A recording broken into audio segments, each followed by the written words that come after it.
Good evening. This public meeting of the Lowell Zoning Board of Appeals for August 22nd, 2011. Anyone here wishing to speak on behalf of a petition, please ask that you sign in at the podium before addressing the board with your name and address. Tonight we have quite a few continuances and new business, and I'm going to take the order a little bit out of business. I'm going to start with under other business. This is ZB 2009-57. The petition is for an administrative review of previously granted relief. The applicant is Mario Silva. The property is located at 248 Middlesex Street. And the petition is to allow a body art establishment and to locate same within 500 feet of a school pursuant to section 7.3 of the zoning ordinance. Is Mr. Silva here this evening?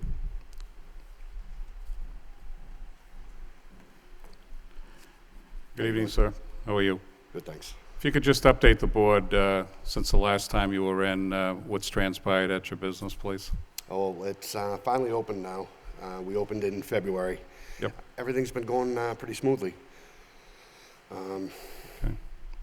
As far as, I think the only issue that we were having was something with signage or something, but we were just waiting on Mr. Stoll to get back to us and just have a review on that. That was it. So have you been actively open since February? Since February, correct. Yep. And I would also assume that the Board of Health has been in there and have Every issued. month, Yep, good. Is there anything else, Aaron, just to you, is there anything else that we need to entertain at this point after the 6-month review? Not that I'm aware of. There was a condition of the original approval that required the applicant to work with the historic board for any permits or reviews that the historic board needed to do for the project. And my understanding is, as the petitioner had mentioned, is that there's an ongoing discussion about the signage. There was a signage that was approved, and there's apparently a discrepancy in what was approved and what's kind of out there. So the only other thing that the board may wish to consider in this case is that it seems like it's open. It seems like they're getting their health inspections on a regular basis, and we haven't heard otherwise. Is just that the signage issue be addressed in a short period of time. But other than that, everything else seems to be in order. So in regards to the signage, do you have signage up that you're using currently? I do, yeah. Yeah. And are you saying the signage had to be approved or reviewed with the historic board? There's a historic board permit for the signage. I don't know the particulars of what was approved or size, form, colors, all that stuff. I had it done. The size is correct. It's the font that I originally chosen was just a block letter, and I had a friend of my family take care of the sign, and it came back in a different font.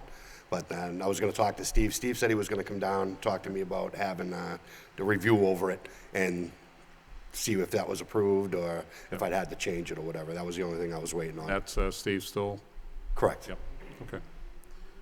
All right, good. Just see if anybody on the board has any questions or comments. Kevin, anything? I don't have anything, Mr. Chairman. Thank you. Gary?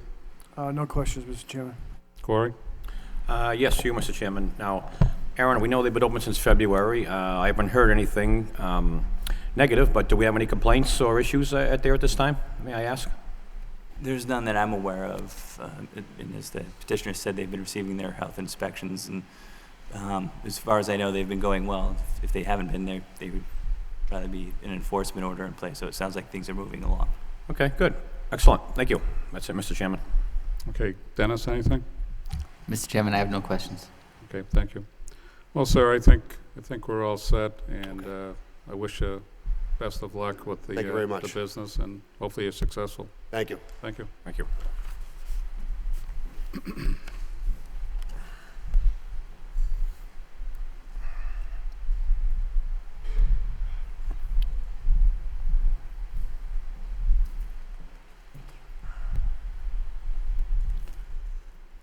Okay, we're going to move to the continuances. First petition before us is ZB 2011-28. The petition is for a special permit and variance. The applicant is Kaufman Realty Trust.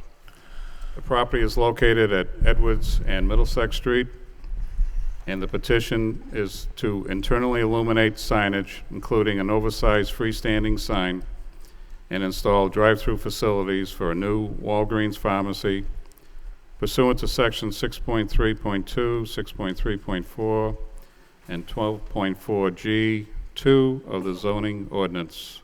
So representative of Kaufman Realty Trust, address the board, please. Mr. Chairman, members of the board, James Flood, 549 Rogers Street, representing Kaufman Realty, Inc. With me tonight is Michael Kaufman of the development team. As you're probably aware, it's their intention to develop a Walgreens, a pharmacy, and the property located at Edwards and Middlesex Street. We're before you tonight for a special permit for drive-through for the pharmacy, special permit for numerous internally illuminated signs, and a variance for oversized signs, including a reader board. You want me to start with the drive-through, Mr. Bailey? Sure, Yeah. wherever you'd All like right, to start. the drive-through, as you can see on the site plan, it's a single-lane drive located on the right side of the building. Excuse my voice, but I can't do anything about it. It provides for a queue for in excess of 5 cars as required. As you can all appreciate, a drive-through is needed for all new pharmacies, and it provides a convenience for mothers that have children in the car picking up a prescription, or elderly people that can't get in. So it's very important to have a drive-through, and I think we meet all the criterias. As to the signs, we're asking for signs located on 3 sides of the building. One is facing Middlesex Street, which you'll see as you look at the building, one facing the New Edward Street, and one facing the Rourke Bridge. All signs are designed to code. Now, I just saw a letter from DPD indicating that she had a problem with the sign facing the Rourke Bridge because it's next to a vacant piece of property. But I think all of you know that that piece of property is owned by the Commonwealth, and the intention of that piece of property is to expand the Rourke Bridge when they improve it. So it is facing, and I think it conforms. We're also asking for signs through the drive-through, one for the entrance to the drive-through and one to the exit. And then there's the freestanding sign. The sign that we originally submitted to this board was in excess of the allowed size. We met with DPD, and we have reduced the size to 15 feet, which is less than the 20 feet. The ID board conforms, but when we add it to the reader board, we're in excess of the 30 square feet allowed. As you can appreciate, the sign is very important to the business, and I think it's in conformity with everything else in the neighborhood. As recently as 2009, you people did approve a very similar sign for CVS, which is right across the intersection with a reader board. The location of the proposed development is highly commercial zone, and signage is very important. As part of the hearing before the planning board, my client has made a commitment to expend in excess of $350,000 to improve the traffic situation at the site, which is going to be to the benefit of everyone in the neighborhood and to the city. The signage we propose is very similar in size to what's there, and I do have pictures here of the CVS sign and the signage across the street in that shopping center. So I'd ask that you people support this request. Mr. Flood, can you just take me back? You mentioned, I wrote down 15 feet here. The height, The height of the the new sign. new sign, which would be out on on Middlesex Street? Is Yes, Now, is that where the reader board would also be? yes. Okay. Wood right underneath it. In regards to the reader board, around the size of the reader board, you had mentioned, for instance, CVS has one on the corner. Correct. The size of the reader board you're proposing, is that Very similar. Is it any larger, or is it smaller? I think it's smaller. Yeah. I think it's smaller in width. Okay, because I know reader boards we've had on Middlesex Street, there probably is up to 4 to 5 reader boards at various locations, and I know the reader boards, for some people, become an issue. You know, my opinion on it is, if there's a reader board, you know, we worked pretty hard with CVS on the size and the type of illumination that we were going to have. So I'd like to keep at least, you know, consistency because of the 2 corners there. I have a copy of that decision. Yeah. We have no problem with the same restrictions you placed on that one, be placed on this one. Right. And as far as Rachel Kisker's comments, now, we had received comments back, I believe, on August 2nd, and now we just received some tonight, Right. which, you know, I'll be honest with you, I haven't had the time to see what the major changes are. Did you have a chance to go through those? Yeah, I have it on my phone. I'm sorry? I got it on my phone, but, Okay. no, I think the only things that she had a problem was with the reader board and with the sign facing the Rourke Bridge. Yeah, because I know when I went through this the first time, Ms. Kisker had issues with, and I want to make sure I have this right, as far as on the special permit for the internally illuminated sign, she talked about facing towards Edwards Street,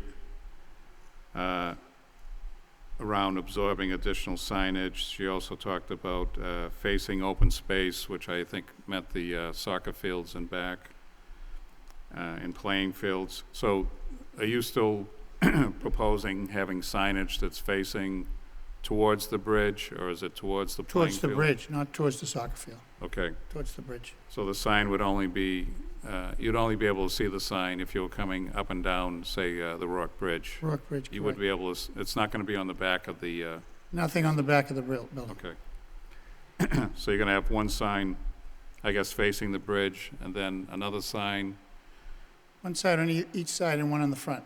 one in the front, Yeah. okay. If you look at the Walgreens you recently approved on Bridge Street.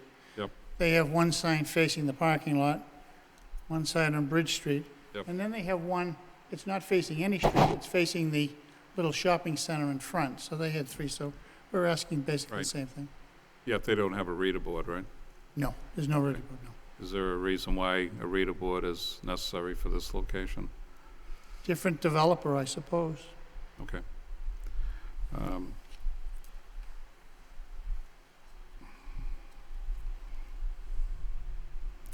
Now, there's also comments in regards to the, for the variance on the oversized sign. I'm just going back to my notes I had written here before. DPD recommended a monument style versus the pylon sign. I don't think they recommended it. There was a suggestion, and we met with them. And I think in her most recent letter, she doesn't have a problem with the pylon Okay. sign. So I'll defer to Aaron on this, please. Sure, I think Rachel's original letter did address the pylon sign and whether it should be more of a monument style. I think it was more of a recommendation. When we did meet, our concerns from DPD's perspective is more about the general size of the sign and the LED reader board, or I don't know if it's LED, but the reader board itself.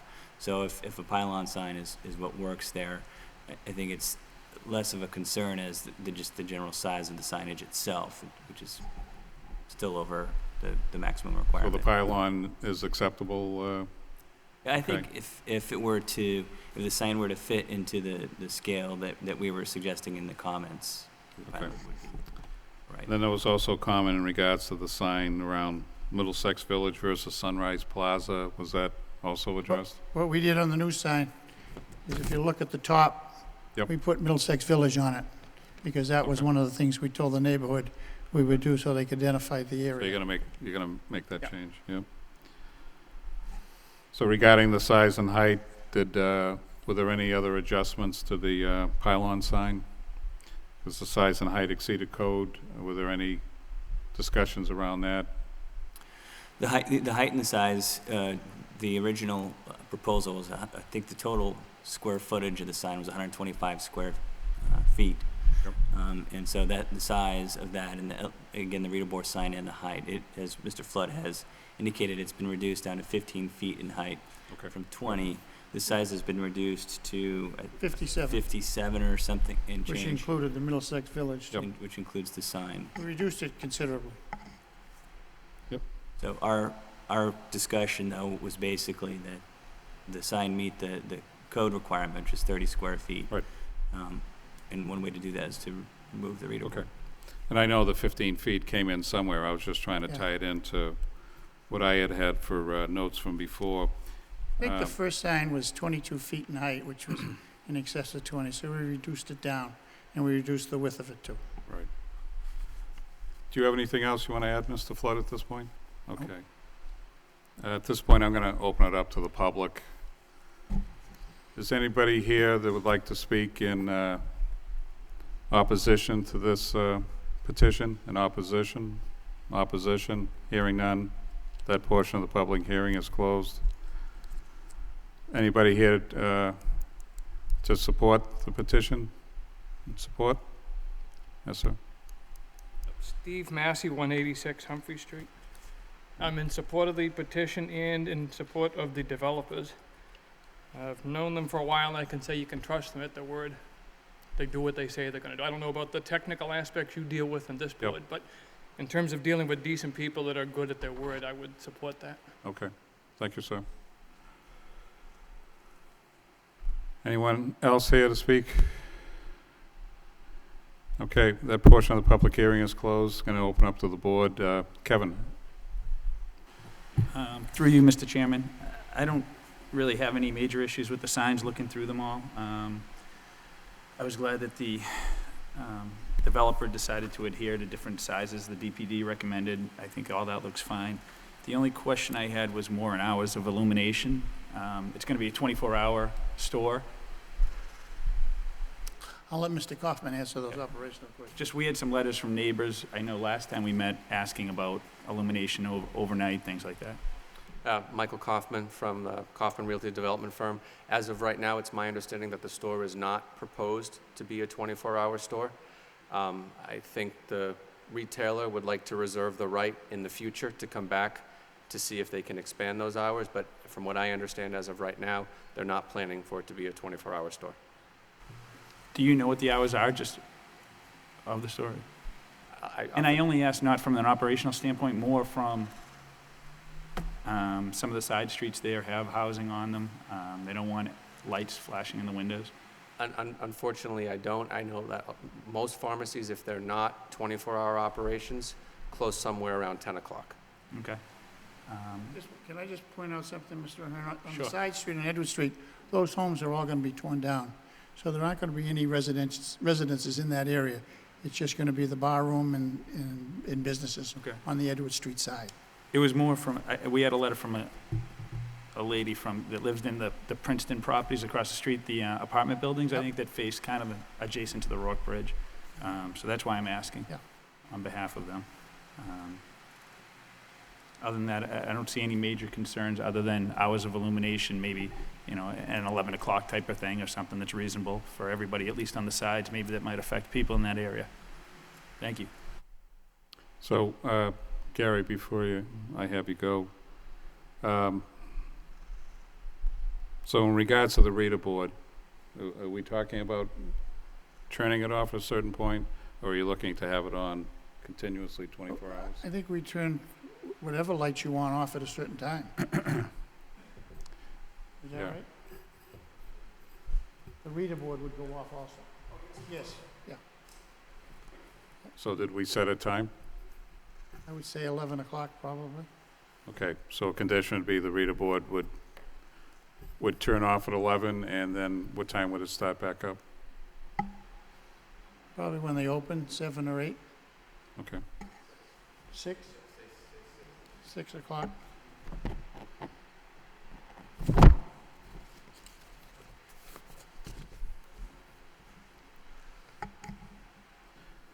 Okay, thank you. Gary? Just one question through you, Mr. Chairman. As it relates to the drive-through, you said it's going to queue for five vehicles? It's at least 5. You can continue all the way down Continue around all the the way up. building. Is there going to be any signage and direction in which way? There'll be a sign, one of the signs we own is an enter for the drive-through, and the other on the other side, exit.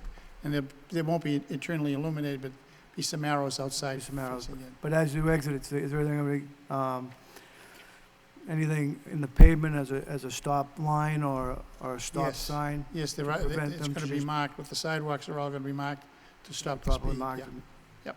I would imagine the bright yellow striping.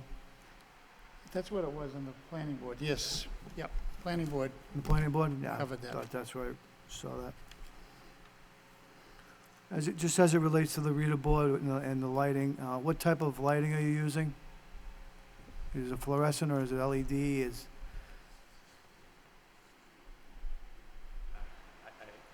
Again, Michael Kaufman, I wish I could give you a technical answer for that. I know that the retailer is more than willing to go with less obnoxious, if that's a right word, style of lighting or brightness or color. And certainly, frequency of changing, they're more than willing to live with some limitations on that. My question is just relates to the ecology and the environment of disposal of bulbs. That's why I was just referring to whether it's going to be LED or fluorescent. No, I'm sorry, the intention is to be LED. Okay. Thank you. No more further questions, Mr. Chairman. Corey? Yes, for you, Mr. Chairman. I do have a little concern with the reader board now. Mr. Flood, you indicated that it's similar in size to the CVS. Now, Aaron, to you, through the chairman, do you have a square footage size on a CVS reader board by any chance compared to what we have here? The reader board for CVS is 20 square feet. Okay. Okay, so it is somewhat similar because it's a very, very dangerous intersection there. I have it all here. Okay. I mean, we all know it's a dangerous intersection there. It ranks pretty high throughout the Commonwealth. But, I do understand they're doing improvements in infrastructure, which should hopefully alleviate that. I live nearby, and I know what it's like at 5 o'clock at that intersection. But nonetheless, I do have a safety concern there. We don't need any distractions on that corner than there already is to impede safety. But other than that, getting to the drive-through, so we're talking about roughly five or more cars in the queue? Right. Okay. Yep. What time is the drive-through going to, what are the hours of operation for the drive-through? Same as Same as business the operation. hours? Yep. Okay. All right. I don't have a problem with that. I know it helps elderly residents and, it might be difficult. This is the way the business is going, a lot of drive-through, and I do understand that. But at this point, Mr. Chairman, I have no more concerns. Thank you very much. Thank you. Dennis? Thank you, Mr. Chairman. I do have a concern about the reader board, like everybody, I guess. I don't know. The reader board, unfortunately, I think is something that's like the cat. It's being allowed, and it's a distraction. I kind of find them to be offensive, especially where people put effort into a master plan for the area, and then we're allowing pieces to come into the aesthetics that are outside of the master plan, don't support the master plan, if anything, might even be a deterrent to the master plan. I understand that businesses need to stay current and need to compete, and I think it's important for that to be allowed to take place. So I'm torn, because we already have one at CVS. And it's unfortunate, because I think that they're not a good thing from supporting an intent of a master plan and an aesthetics for a village. So I am torn on this. So. Well, plus, we've also, when we met with DPD, we told the city that we'd be glad to make it available to use for any kind of local announcement, soccer field games, anything, Amber Alerts, stuff like that. So I think that could be helpful, but I think you understand CVS has it, Walgreens would like it because it's a matter of competition. And I understand that 100%, and I also appreciate the change you've made in the sign so that the reader board is somewhat incorporated into the sign and doesn't stand alone and isn't quite as glaring an issue. So it is what it is. Thank you. Thank you, Dennis. Mr. Flood, I'm just going to ask you a few questions in regards to the drive-through. Since we've kind of gone through this before, Rite Aid, which is Right. in that area, which I think worked out pretty well. I Right. use that enough myself, but I haven't heard any complaints. I know this is a totally different setup than the Rite Aid's one. I think the Rite Aid's one becomes more of a challenge, but I'm very satisfied with the final result we had with that. So we talked about the number of cars, which we're saying 5. I would believe 5 cars will not extend beyond the building, first of all, No. based on this, which I think's a plus. So when you're exiting out of the drive-through, I noticed that it says there's looks like a stop, a line. There'll be a line drawn for, is there an actual, and we did this over Rite Aid, is there going to be any, I'll call it a sign per se, for the stop, or is it going to be just on the pavement? Probably in the pavement, right. Okay, so can you just briefly explain to me, I see the stop sign, but it's stop line, I guess I should call it. It's almost like does it buckle out to the right to meet the It stop sign? buckles out to the right, to the stop sign. Okay, Now, if you're going to Pawtuckaville, of course, you can take a left and go around and go out that exit that we have going across the Rock Bridge, right. and then right out to the new Edward Street that's gonna be constructed. But the other one was we had cars crisscrossing over at, So it's on the rear of the facility, it's two-way traffic in the back there, correct, where I see the arrows? right, So you have two-way back there, and you have two-way Down on the the Edward Street side, excuse me, the Rockbridge side. correct. You have two-way there. Now, on the Edward Street side, it's just one-way coming in? One way coming up, right, Yep. But you can exit off going back onto Edward Street, correct? you can, if you went around the building, you get off to Edward Street Right. down below, Okay. there's an exit there too. And I'm assuming in the paving, there's going to be arrows indicating? Correct. Is there going to be like a line, per se, dividing the traffic, or is it just arrows, more or less? Just the arrows, I think that's what the Okay. planning board wanted. Yeah. No, I mean, to me, the traffic flow looks pretty good inside there, and where it's indicating for drive-through, again, is that going to be in the pavement? Excuse me? It says drive-through with like an arrow on the bottom right-hand corner. Will that also be in the pavement? I guess, I'm used to seeing signage, but I know we Yes, can't. and then there's gonna be a signage up above, which is one of the signs Yep. we're asking for. Okay. Yeah, right. I think I didn't hear anything from the board members. I know, I don't disagree with Dennis's comments on the reader board. The reader boards have always been kind of a workable thing with each location. I would suggest, or hopefully would encourage that regarding on the reader board that, events coming up. I know one of the other sites that we approved on Middlesex Street was going to do stuff like, for example, Lowell High games coming up, that type of stuff. Or like you said, Do you want this? See what, Sure. you want this to see? Yeah. These are the conditions you okay. You said proposed. Okay.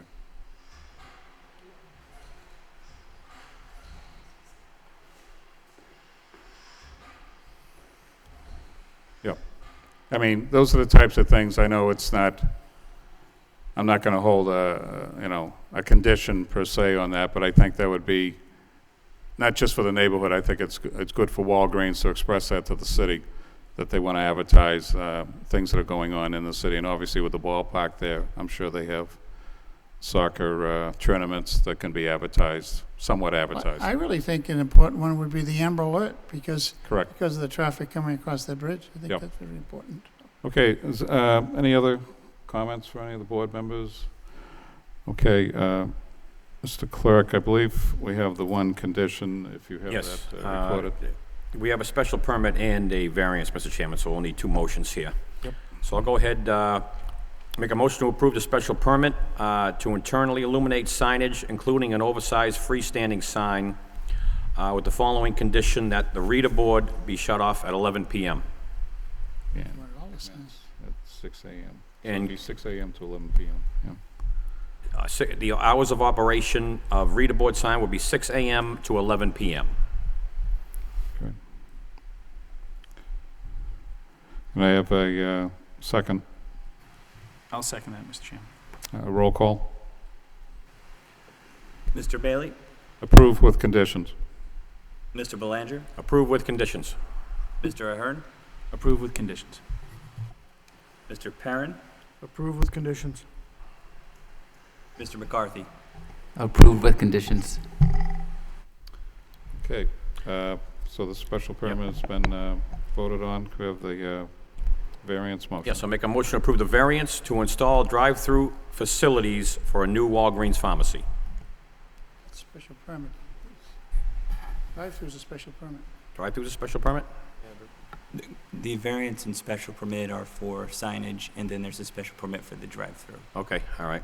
Well, to make a motion to approve the variance to install a drive-through facility for a new Walgreens pharmacy. I'll second that. Oh, wait a minute. So we voted on the special permit first? The signage was first. It was a special permit. The signage should be a special permit and variance. Okay. The drive-through, which is a separate vote, should be a special permit just for the drive-through. That's what So I the thought. first one. Okay, And so the second one was a motion to approve a special permit. special permit, yep. Okay. So the second, Kevin had the second, correct? We have a roll call? Mr. Bailey? Approved. Mr. Belanger? Approve. Mr. Ahern? Approved. Mr. Perrin? Approve. Mr. McCarthy?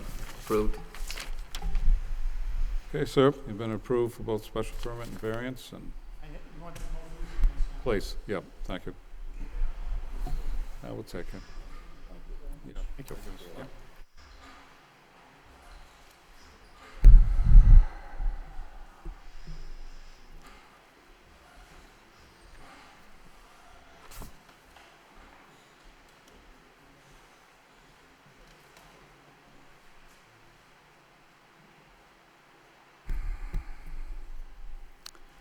Okay, our next order of business is still on continuances, and this is ZB 2011-31. Petition is a special permit. Applicant is George C. Elides Jr., property located at 109 Industrial Ave East. And the petition is to allow the sale of propane for general public use pursuant to Section 12.6 of the zoning ordinance. And we have received communication from Mr. Elides.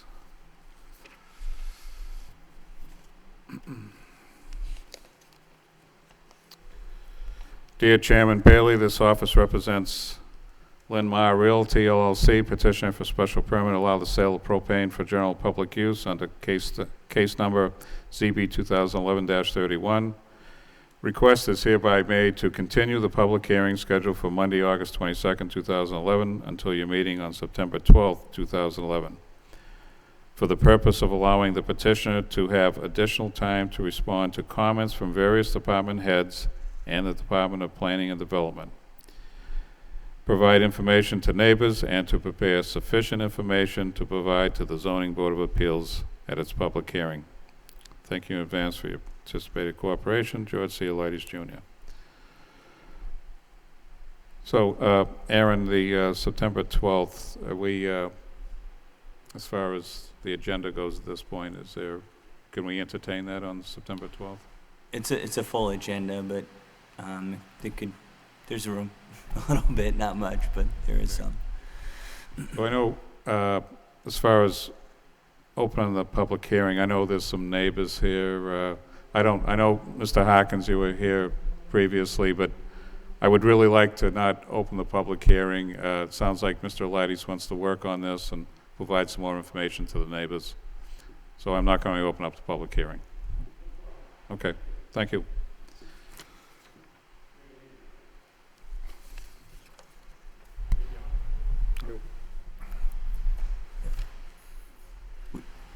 Pardon me, Chairman. Continuance will be Monday, September 12th. You will not be notified, okay? Thank you. Pardon me, we just need to take a vote on that. We need to take a vote on the Have request. a roll call. Make a motion to continue till September the 12th, 2011. Have a second? Second. Roll call. Mr. Bailey? Continue to September 12th. Mr. Belanger? Continue. Mr. Ahern? Continue. Mr. Perrin? Continue. Mr. McCarthy? Continue.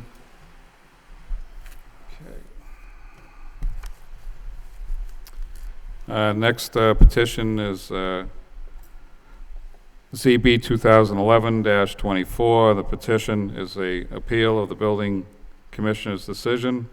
Applicant is RTJ Realty LLC, property located at 301 Chelmsford Street. And the petition is to appeal the decision of the building commissioner to deny a building permit application pursuant to section 4.5.1, 4.5.3, 11.2.2, and 11.4.2 of the zoning ordinance. And the next matter was also ZB 2011-25 for a special permit and variance. Applicant RTJ Realty LLC, 301 Chelmsford Street. And the petition was to allow the extension and reconstruction of a non-conforming structure with the appropriate relief from the dimensional requirements pursuant to sections 4.5.3, 4.5.4, and 5.1 of the zoning ordinance. This evening, we received a letter, Dear Chairman Bailey, following up on my prior communication to the Zoning Board of Appeals. I attended the Planning Board meeting on Monday, August 15, 2011, for a site plan review for the property at 301 Chelmsford Street.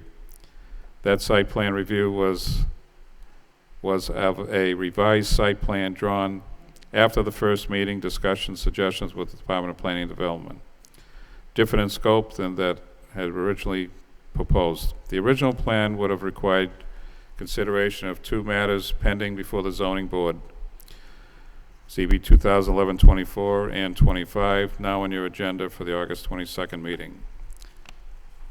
The planning board approved the newly revised site plan, which requires no variances whatsoever or determinations by the zoning board of appeals relative to the appeal of the commissioner's decision.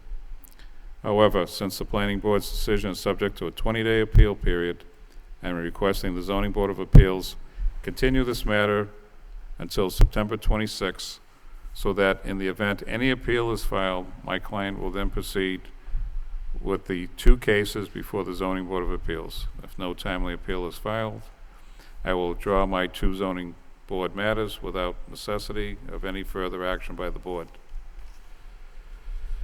I thank you in advance for your assistance in this matter. Very truly yours, George C. Elides. So, with that said, Mr. Clerk, Yep. do I have motions? Yep, I'll make a motion to continue 301 Chelmsford Street. The petition type was to appeal the decision of the building commissioner till September the 26th, 2011. I have a second. Second. Roll call. Mr. Bailey? Continue to September 26th. Mr. Belanger? Continue. Mr. Ahern? Continue. Mr. Perrin? Continue. Mr. McCarthy? Continue. Okay, that petition has been continued. Next one. Yep, I'll make a motion to continue 301 Chelmsford Street, special permit and variance till September the 26th, 2011. I have a second. Second. I have a roll call. Mr. Bailey? Continue to September 26th. Mr. Belanger? Continue. Mr. Ahern? Continue. Mr. Perrin? Continue. Mr. McCarthy? Continue. Okay, those two petitions been continued to September 26th, and there'll be no further notification. Next business is under new business. This is ZB 2011-32. And the petition is for a variance. The applicant is Linda Machado. The property is located at 116 Nesmond Street. And the petition is to construct a deck that encroaches into front yard dimensional requirements pursuant to section 5.1 of the zoning ordinance. Is the petitioner here this evening?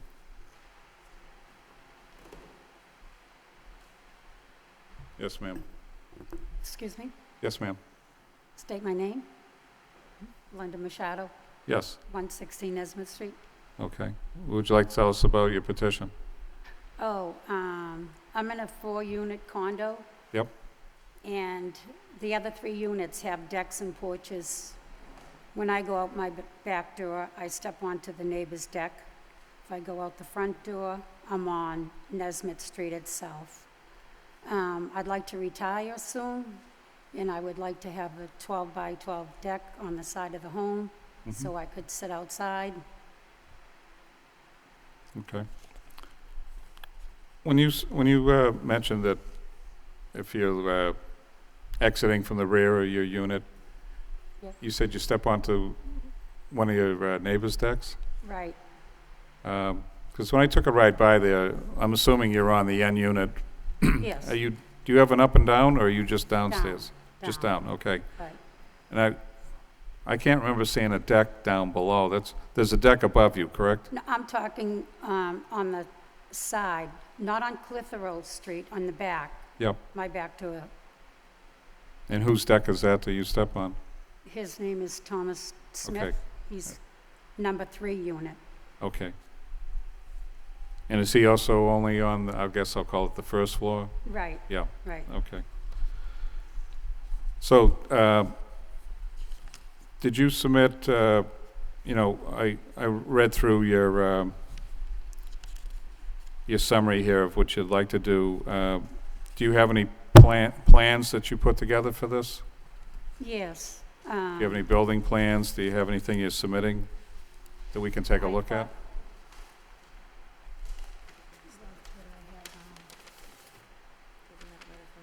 Yeah, but it's,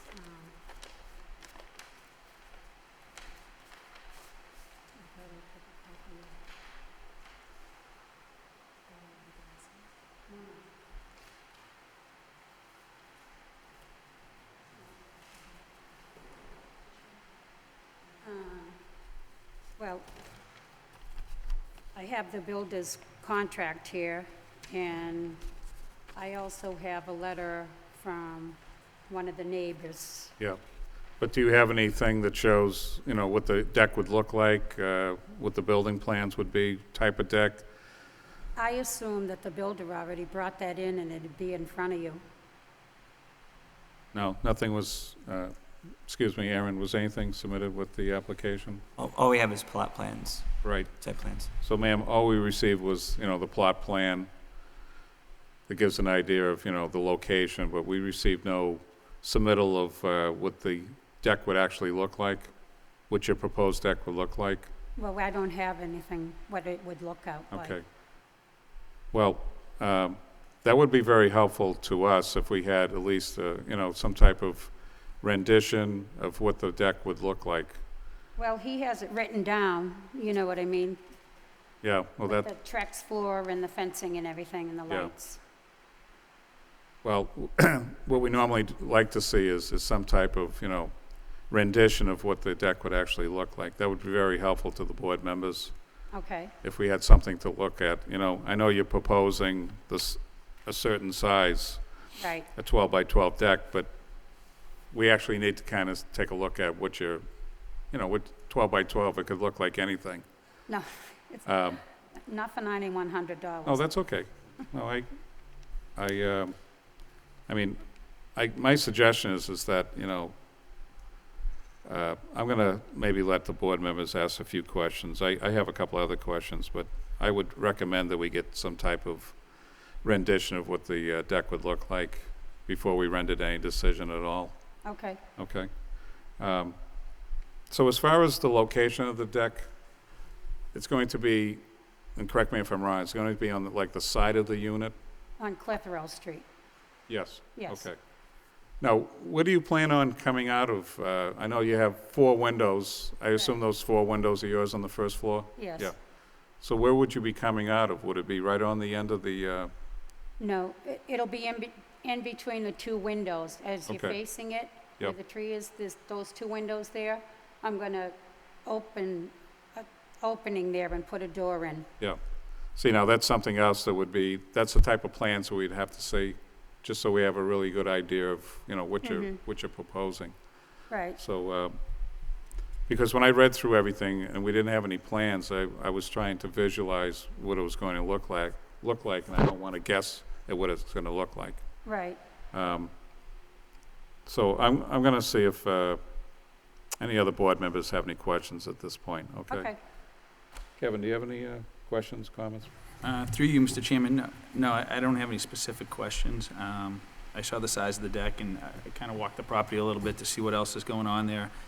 I didn't see any major issues with it, but I understand what you're saying as far as maybe where the stairs are going to be and some of those items. Setbacks and whatnot, I mean, even the deck itself is going to be set back further than the rest of the building. So I can appreciate wanting to go out and have a morning coffee maybe and reading your paper. So outside of those comments, I didn't have any major concerns with it. Okay, thank you. Gary? No comment at this time, Mr. Chairman. Okay. Corey? No comment right now, Mr. Chairman. I will speak after we open up to the public. Thank you. Okay. And Dennis? I just have one question, since we're asking more for information about a layout that kind of shows the dimensional characteristics and where it's placed. Also indicating any landscape improvements that might be also being offered with the deck. Definitely, if it's needed, yes. It would be nice to see those together so that we could understand how the property is going to be improved, which I think it actually will be an improvement to see both of those things. And I just want to suggest maybe the square might be better accommodated as a rectangle, only because you don't have a lot of room, and going maybe 10 by 14 might be a more interesting dimension and would crowd the street less. Thank you. 10 by 14, is that what you said? It would be a similar area, right? A 12 by 12, 140, a 10 by 14, 140, that kind of thing. So, but it would crowd the street less, I think. Yeah, thank you. Okay.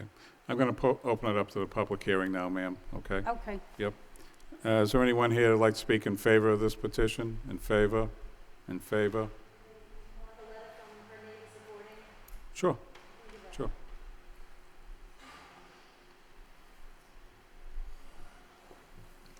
Thank you, ma'am. Thank you. Okay, that portion of the public hearing is closed. Is anyone here in opposition? In opposition? Yes, sir. Good evening. My name is Mark Reddy. I live at 130 Nesmith Street in Lowell. I'm here this evening to state my opposition to the proposed construction and attachment of an outdoor deck to 16 Nesmith Street. Sir, did you say you reside on Mansell Street? No, Nesmith. Nesmith, okay. All right. And where do you live? Right next door.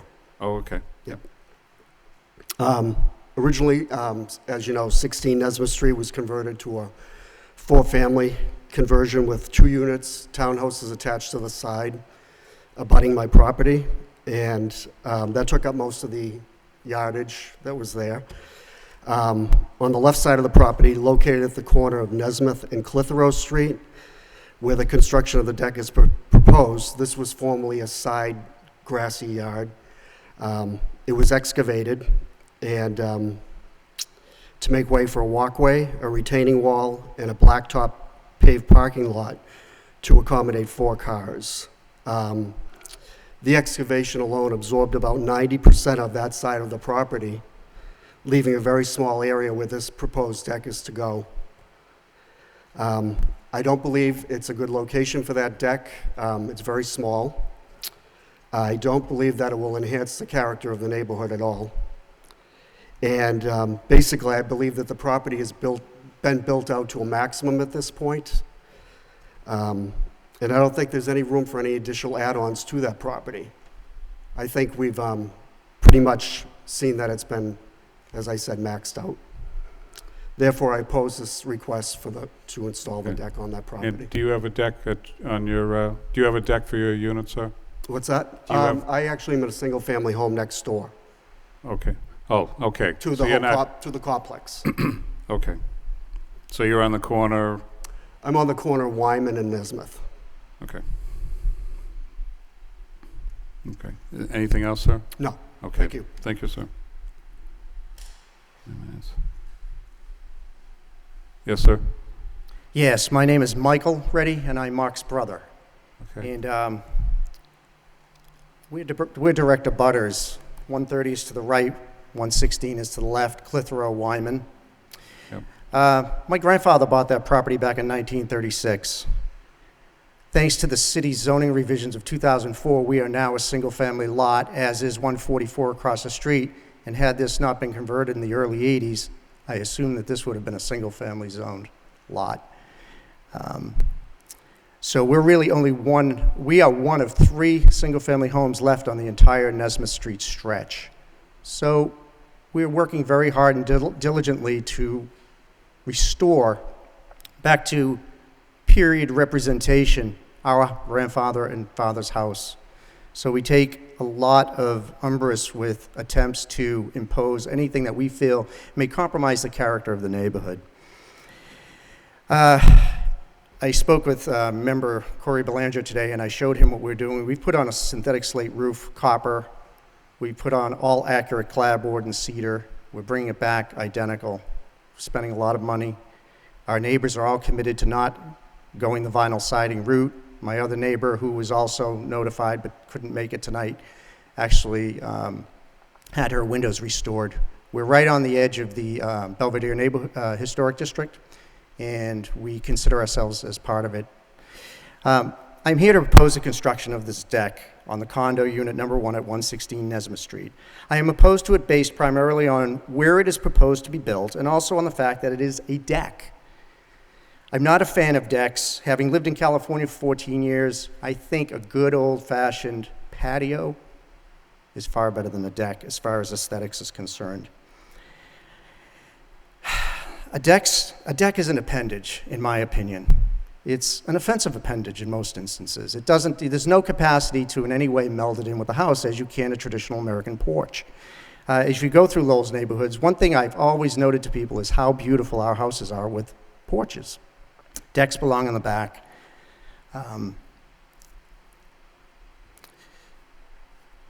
Construction of a deck in this location will be the ultimate exercise in putting function over form and utility over aesthetics, especially considering the proposed location on what is really a very small patch of land. I measured 9 feet today from the foundation. Before it hits its apex, it descends at 45 degrees. It's loaded with orange mulch before it hits a depressed parking area. As my brother had said, they actually took a front-end loader and at first they knocked down a stone wall, an original stone wall. Then they took a front-end loader and created that parking lot. So when you're standing down at street level, the foundation of the house is approximately at eye level. And I think that's going to impact greatly the negative aesthetics that are going to come out of this project.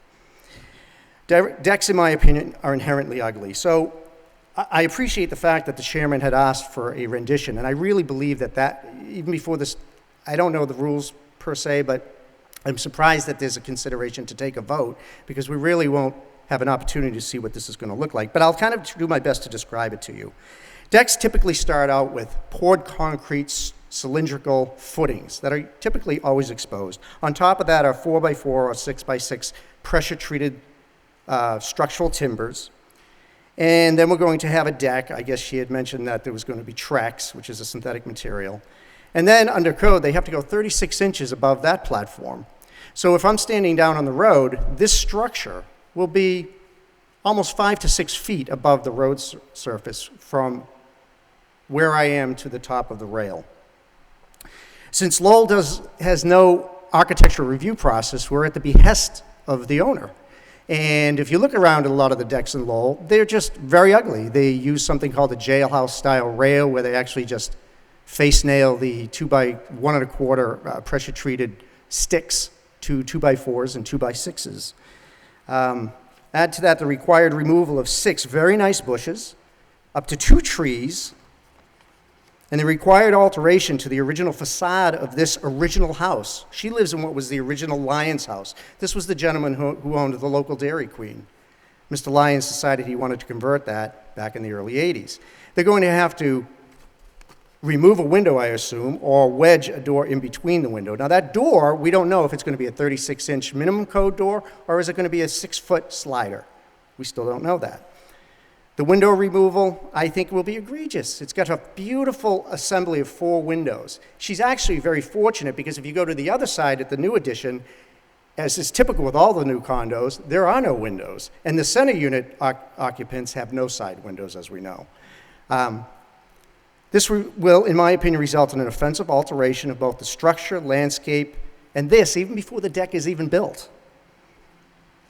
Based on the landscape paint markings that I saw today, I don't see how she could fit a 12 by 12 deck on there. I measured 9 feet out. It descends at 45 degrees, approximately 3 feet down to the parking lot.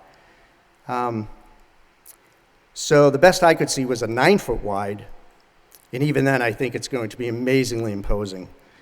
That's the extension from the facade on what used to be the single-family Lyons home. My decision to oppose is not only due to based on the preservation of our neighborhood character, but also to lend assistance to prevent further architectural wounding of this original Nesmith Street house, 1920s house, and this 4-unit condo development. While myself, my brother Mark, my family, my father Harold Reddy, and my grandfather P. Harold Reddy were devastated back in the early 80s to see this, there was no tooling in place to oppose it. So we had to take what we got. My brother actually purchased the home from my grandfather's estate after his passing in 1986. Time has shown, this is another thing you might find interesting, we've actually come to know, we've actually come as a family to recognize, and as my brother is the owner and I'm a resident there, that as time has rolled on and we see more and more ugly condos going up, all vinyl-sided, very simplistic, boxy structures, we actually lucked out. It's actually a somewhat attractive condo development as condo developments go. The builders work to work an assimilation between the original structure and the added structures. They use cedar shingle on the top. They put the band on with the crown molding, and they put clapboard on the bottom. So all in all, we're actually pretty lucky. And we appreciate the structure as it is, considering what we had to take on. We have great neighbors, including Ms. Machado. Excuse me here.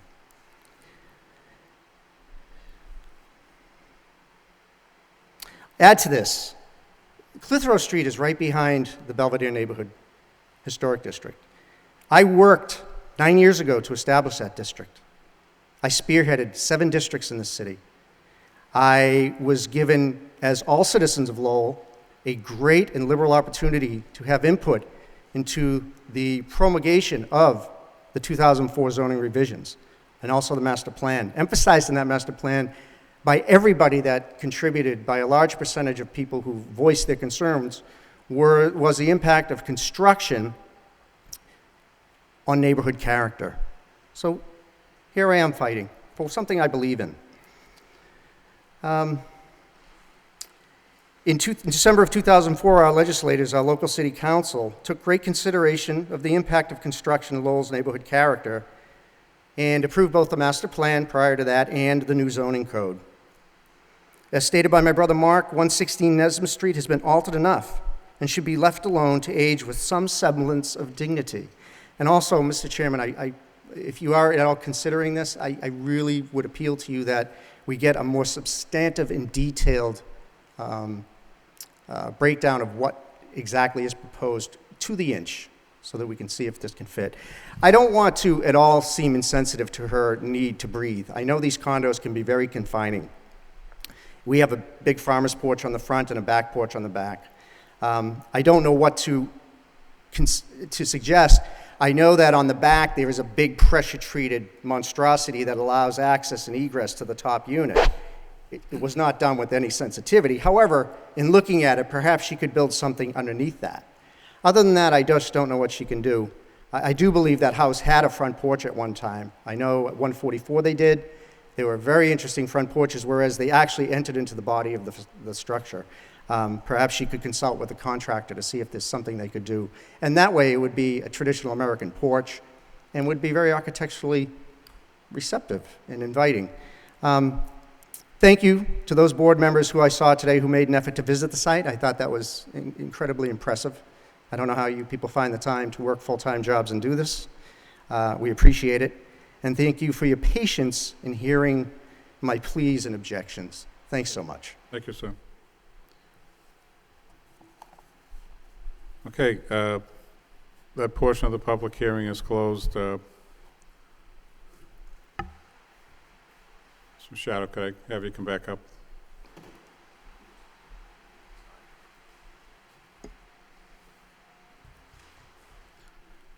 So what I'd like to do is to continue this, because I really don't believe, unless you want to go forward with it, but I would highly suggest that, we need a complete set of construction details, first of all, and plans to support what you're going to do. So if you plan on hiring somebody, or if you're working with somebody, we're going to need a more definitive set of plans to be able to assess this and make a decision on. Okay. So if you're willing to do that, I'm willing to continue this. Are you willing to do that? Yes, I am, Okay, definitely. great. Aaron, as far as setting a date, the 26th of September, is that, as far as the agenda so far, is that? It's filling quickly, but I think it would just make sense to schedule it on a timeline that the petitioner would be able to pull together plans, and just put it on Right. the agenda without So pushing it too ma'am, far. I'd be looking at September 26th. Now, if you don't believe that's enough time and you'd like to go further out, that's fine with me also. I mean, if you think you need some more time, we can certainly go into October. No, I think I could have it done Okay. by September 26th. Okay. And as long as you understand exactly what we're looking for, right? Right, Okay. right. All right, thank you. Okay, any other comments before I, We submit the information Yeah, to can somebody you- prior? I need your name and address, please. Yeah. Can I speak? Yes, absolutely. My name's Lisa Kremen, 63 Shawmut Ave. I'm wondering who she should submit the plans to when they're complete, or do we bring it with us the evening we meet with you again? Sure. So Aaron, can the applicant submit the plans directly to you, and then you'll get them to the board? Okay, That would be my recommendation, actually. It So- would be that DPD, it's on this floor, on the second floor, it's either room 51 or 55. And it might make sense, if possible, at least a week prior to the meeting, so that the board. Okay. I highly suggest we get them at least 1 week in advance, so the board has plenty of time to review them and take another ride out to the site. So I would like to see them by at least September 19th. Okay. Thank you. Thank you. Thank you. Okay, Mr. Clerk, make a motion. Okay, with that being said, Mr. Chairman, I'll make a motion to continue to September the 26th, 2011. I have a second. Second. Roll call. Mr. Bailey? Continue to September 26th. Mr. Belanger? Continue. Mr. Ahern? Continue. Mr. Perrin? Continue. Mr. McCarthy? Continue. Okay, so we're going to continue to September 26th, and there'll be no public, Nope, to the Oh, abutters, so you will that not right. be notified by mail, so that will be a Monday, September 26th. okay. Yes, sir. Mike already, 130 Nesmith. Will we have an opportunity to speak publicly again, or is that now closed for the? No. ex- I'll- Yes. It'll be open again, sir. Yep. Very good. Thank you Yep, very much. You're welcome. Good night. Yep. Okay, our next petition is ZB 2011-33, and the petition is for a special permit under telecommunications. The applicant is AT&T.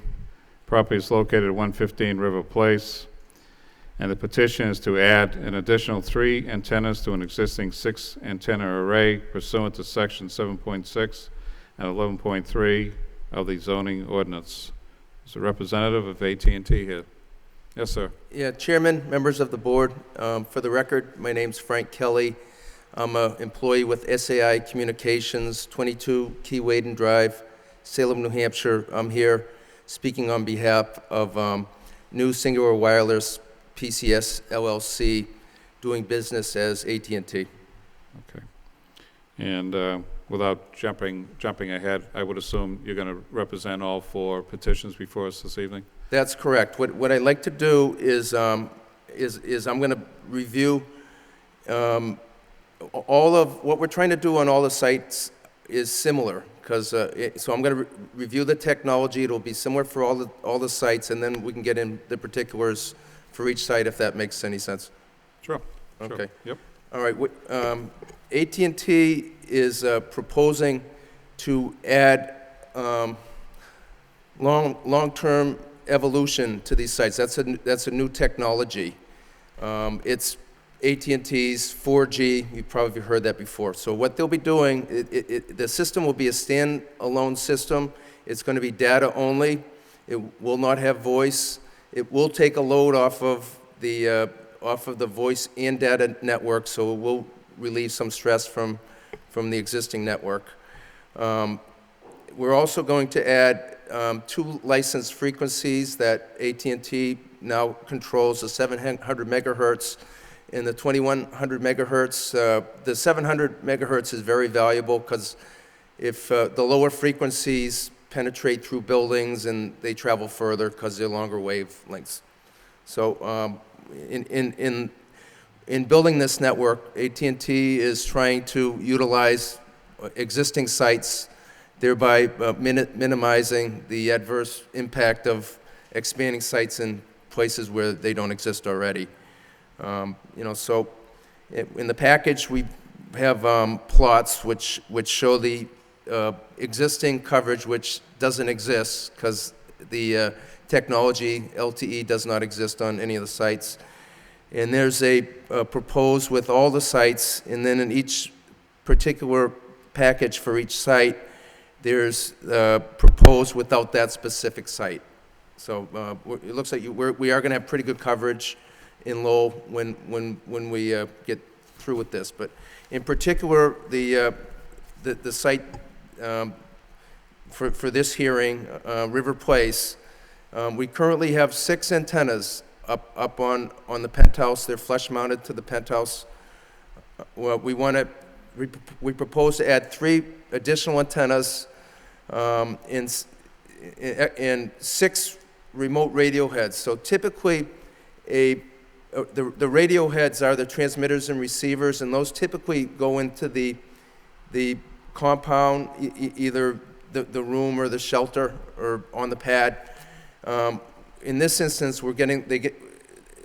they are very close to the antennas, and what we run is fiber for telecommunications and a DC cord and a 2-inch flex conduit up to the radio heads. So we're also adding 6 radio heads to the site. We're proposing to paint and texture not only the 3 new antennas that we're proposing, but the 6 existing ones that are up there now. And I think the best view is, these antennas are 203 feet on the top of the building. They're quite a ways away. That limits their visibility. There's existing antennas by us. Our existing antennas are stacked over each other in 3 different locations, 2 over each. So we're going to paint and texture all those, the new ones, and there'll be 3 new locations where the antennas will be. Again, it's 203 feet up in the air. There's a view shed analysis in here which shows the views. I'll just answer any questions you have on it. Sure. Well, I'll ask a couple of questions. When you mention, just speaking for River Place, the one that we're talking about right now, when you say paint, is it a particular color? Is it the same as what's already up there? Could you just explain what you mean by paint? Yeah, if you look at the view shed analysis, yep. In probably photo location 2 would be a good example of it.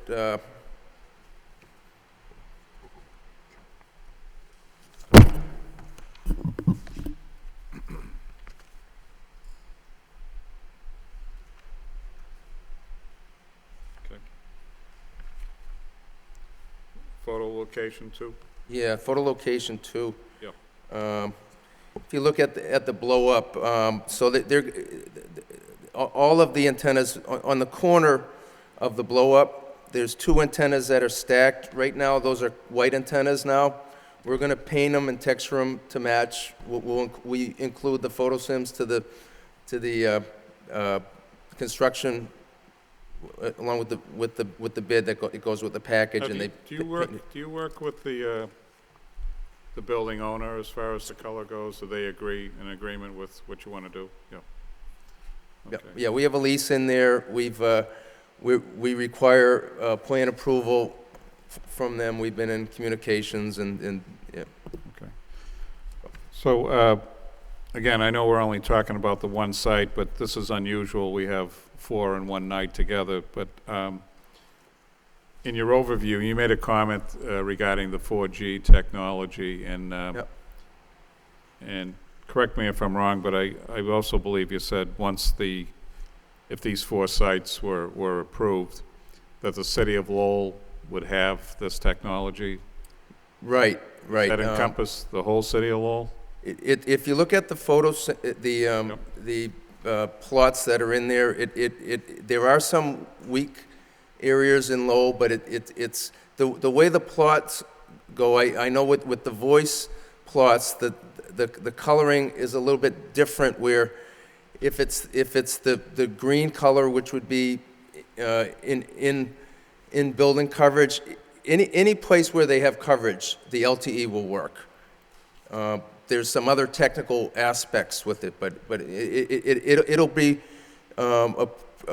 pretty much built out. They'll come in after the fact and do some real data testing, and if there are any areas that we need to tweak, and they'll try and find some solution to tweak it to get coverage in there. But the current plan is we think we can do it with all the sites we have proposed here now. And also in the future, there's a AT&T is in the process of acquiring T-Mobile. Mm-hmm. So if that's going through the Justice Department now. If that goes through, then it'll change, what we do in the future. So everything, we're not really looking at any new sites until all of that stuff gets worked out, if it gets worked out. Right. Are these the only 4 sites in the city of Lowell that AT&T is currently has locations at? I believe these are the only 4 that we currently have locations on. And we're updating all of them. Okay. There are some, the neighboring sites show up on, there's some very close. We're on that tower in Chelmsford, just past the Drumhill Rotary. There are some neighboring sites that are pretty close to Lowell that are also included in there. Well, the thing I notice, and again, I know we're only talking about one site, but I'm looking at all 4. To me, what's interesting is that all 4 sites sit on this side of the river. There are no sites on the other side of the river, so that's why I was asking, is AT&T only located in these 4 sites in the city, and you believe the answer is yes? I believe it's yes. Okay. Aaron or Joe, do you know if they have any other sites beyond these 4? I'm not aware of any. That doesn't mean that there isn't. I just don't Right. know what the. Because I guess I got to believe, if you came here for 4 sites, if you had 6, 10, or 12, I would think you'd be here for all of them. So, because one of the things this board's looked at on, as far as this technology, about how the signals are sent from one site to another. And it looks to me like, if I look at this map, the coverage map is really only for this side of the river. It looks like you're not providing anything on the other side. This particular site, the River Place, it's right on the river, and it's 203 feet up in the air. So it has and we are adding the 700 megahertz signal to that site. So it does.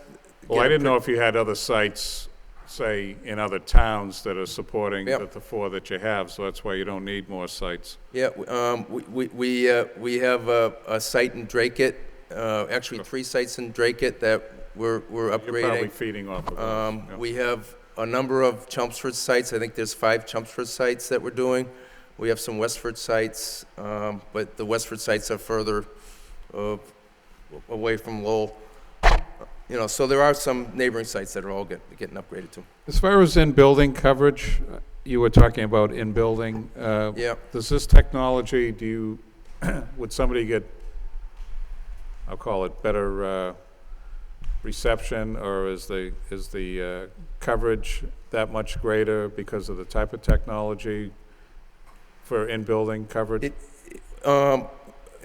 Not necessarily with the technology, but certainly adding the 700 megahertz frequency, which has a longer wavelength. If you look at, we've the 700 megahertz penetrates a lot further. Sure. Yeah.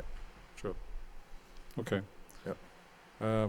Well, I guess for formality's sake, do you have anything else you want to add, sir? Excuse me? Do you have anything else you want to add? No, I'm. Okay. Yeah, good. So I'm going to open up to the public hearing. Is anyone here like to speak in favor of this petition? In favor? Hearing none. That portion of the public hearing is closed. Anyone here to speak in opposition? That portion of the public hearing is closed. I'm going to open it up to the board. Kevin? And we're just entertaining, as far as voting, we're just talking about the first site, but we can, I think, talk about these collectively. Okay, through you, Mr. Chairman, I just want to make a comment that I guess I'm glad to see, since my time on the board, some co-locations versus, we've been looking at other carriers that are doing or proposing more new towers, things of that nature that are more conflicting with what we're trying to do within the city. So I'm glad to see, whether it's a technology, I'm not that versed on it, but I'm glad to see at least AT&T adding to existing locations versus new ones and things of that nature that are less obtrusive to the neighborhoods. Other than that, I have no concerns or additional comments. Okay, thank you. Gary? Just one question.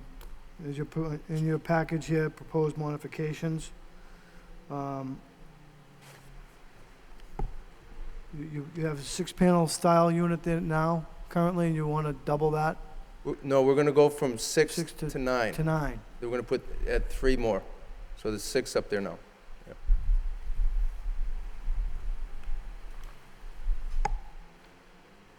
Because as I read in here, so you're replacing,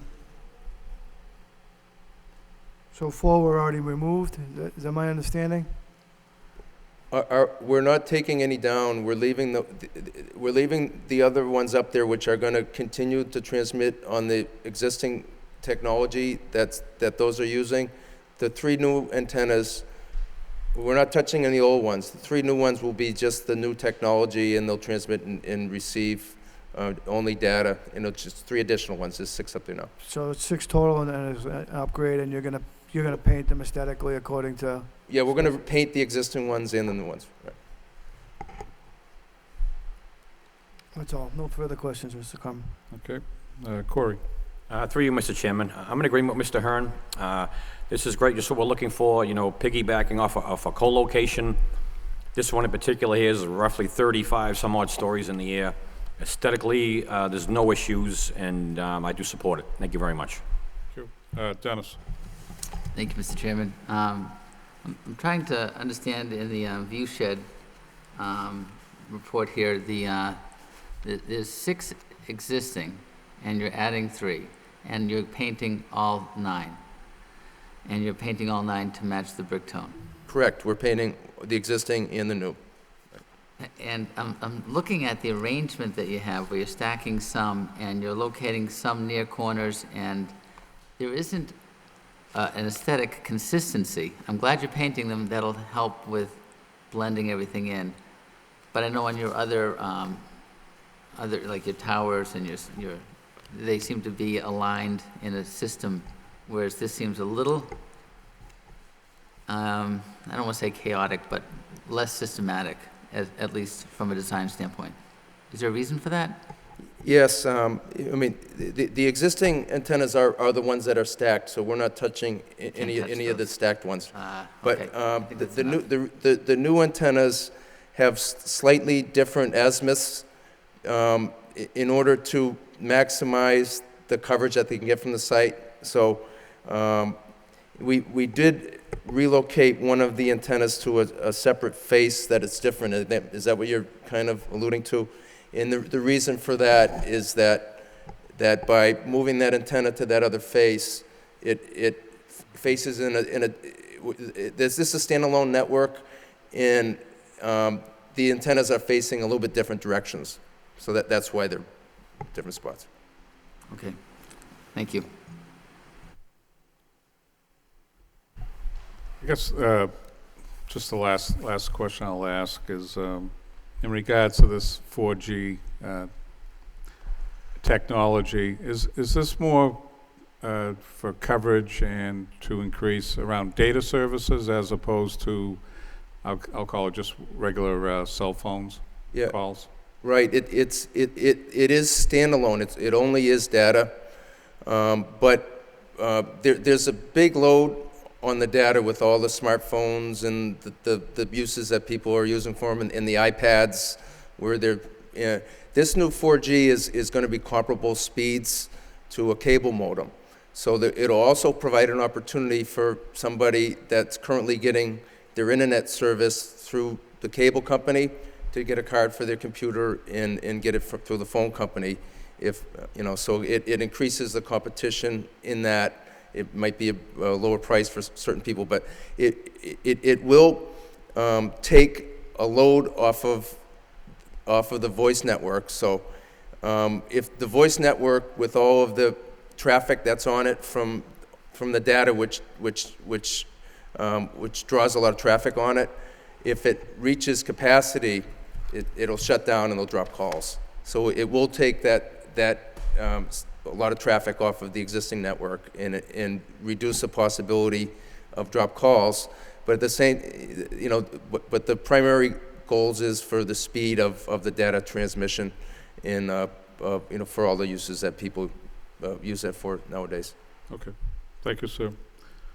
Well, with that said, with no opposition here, and I think the board members are, from what I've heard, seem to be in support of the site. Mr. Clerk, I'd like to have a motion. Through you, Mr. Chairman, I make a motion to approve. Have a second? Second. Roll call. Mr. Bailey? Approved. Mr. Belanger? Approve. Mr. Ahern? Approve. Mr. Perrin? Approve. Mr. McCarthy? Approved. Okay, sir. River Place has been approved. Our next petition is for, it's a ZB 2011-34, special permit under telecommunications. AT&T is the applicant, property located at 900 Chelmsford Street. And the petition is to add 3 antennas to the existing AT&T array located on the rooftop of the Cross Point office tower pursuant to section 7.6 and 11.3 of the zoning ordinance. You'd like to tell us about this petition, sir? Yes. This is the Cross Point Tower, and AT&T currently has 6 antennas that are on the rooftop. They're on a frame, on a ballast mount. This site has had different number of antennas. It was AT&T had a lease on this site, and we're not sure how many antennas they had. We know they had at least 9 up there. Singular has had 6 up there.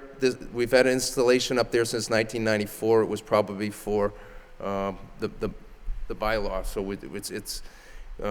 anyway, what we're proposing to do is to add 3 antennas to the ballast mounts that are existing on the rooftop in between 2 other antennas. We're going to mount the remote radio heads close to the roof level so they won't be visible. And again, there's quite a bit of stuff up there. It's an industrial and commercial area. It's 207 feet up in the air, the existing antennas. So we think it's not very much impact by adding 3 additional antennas next to the 2 other ones. Okay, per sector. Thank you, sir. Going to open up public hearing. Is- I'm going to open up the public hearing. I have to open up the public hearing. Okay. That's all you, is that all you have on that? Yep. Yeah, if you have questions, I can. Sure. Okay. Anyone here that'd like to speak in favor of this petition? In favor? Hearing none, that portion of the public hearing is closed. Anyone that'd like to speak in opposition? Opposition? Hearing none, that portion of the public hearing is closed. Going to open it up to the board. Kevin? Just the same comments, Mr. Chairman. Thank you. Okay, thank you. Gary? No comments on this one, Mr. Chairman. Thank you. Corey? No comment, Mr. Chairman.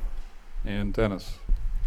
This is my favorite location for this kind of application, and I think we should definitely support this. Thank you. Okay, thank you, Dennis. Okay, looks like we have no additional issues there, and I think you've satisfied my question in regards to the type of services that this new 4G technology is going to enhance for the city of Lowell. So with that said, Mr. Clerk, I'd like to make a Yes, make a motion to approve. Do I have a second? A second. Can I have a roll call? Mr. Bailey? Approved. Mr. Belanger? Approve. Mr. Ahern? Approve. Mr. Perrin? Approve. Mr. McCarthy? Approved. Okay, sir, that petition's been approved. Our next petition is ZB 2011-35. Petition is special permit telecommunications. Applicant is AT&T. Property located 141 Marginal Street. Petition to put an additional 3 antennas onto an existing 6 antenna array pursuant to section 7.6 and 11.3 of the zoning ordinance. Would you like to speak about this one, Yeah, sir? in this one, we're actually swapping 3 antennas.